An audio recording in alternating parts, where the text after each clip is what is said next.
Kababayan, ma'am sir, this is Jam, the Filipino channel ang inyong lingkod. So today is February 2, 2026 at tayo ngayon ay andito or papunta dito yan sa may Lapu-Lapu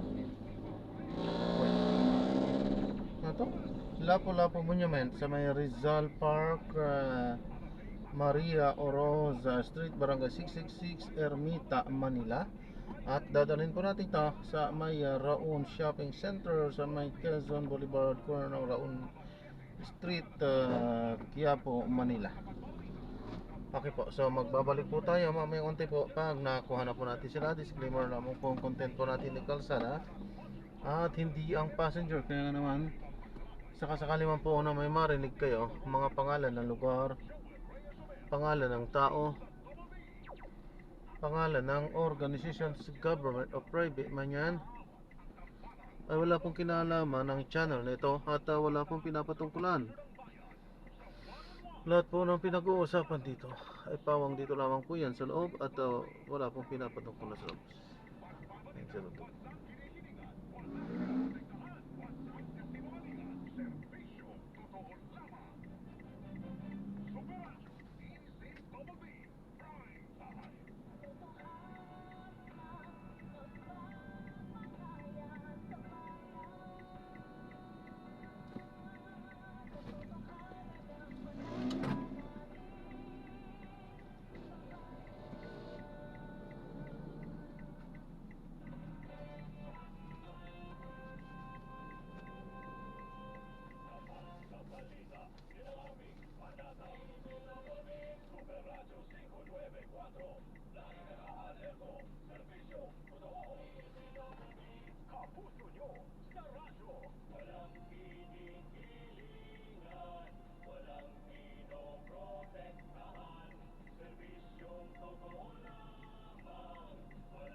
Ayan, so kanselado ito.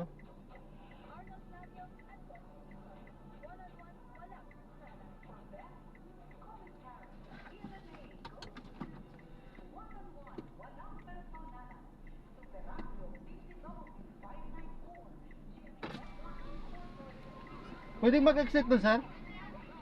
Sir, pwedeng mag-exit doon? Di bawal doon pag ganun. Thank you. Punta tayo Tramuro.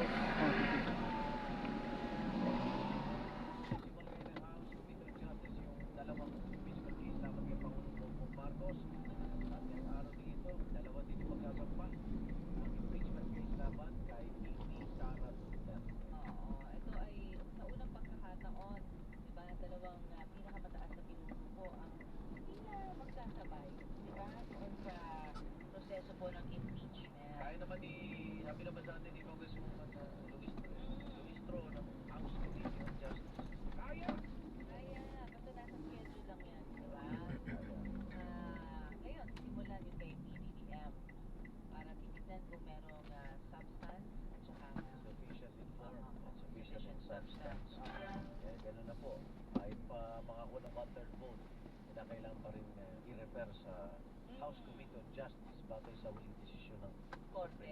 Hindi agad-agad hindi forthwith. Para meron daw due process. So abangan po natin yan alas 10. Magsisimula yung House Committee on Justice hearing para pag-isayin itong dalawang impeachment complaint. Tuloy-tuloy tayo hanggang alas 10. Sama naman! Walang personalan. Narito muna ang ating Double B bagong-bagong balita. Bagong impeachment complaint dapat kay Vice President Sara Duterte na iyahay na sa Kamara ng Makabayan Black at mga kaalyado, Attorney Mary Colmenares na isa sa mga complainant, tiwalang uusad na ang bagong impeachment complaint. Kung Marcos, magpagtutuunan ng pansin ang pagtatrabaho kay Zach. Masaya na magsisimula ng impeachment proceedings laban sa kanya ngayong araw. Sandali lang. Ekonomiya daw po, ekonomiya. Desisyon ng Korte Suprema sa pagbago sa proseso ng second vote ng impeachment process balik-balik. Ayon sa constitutional law expert at si Atty. Tobito. Ayan. At gagawin na po natin ng ibang video itong ating susunod na mission. Paalam po.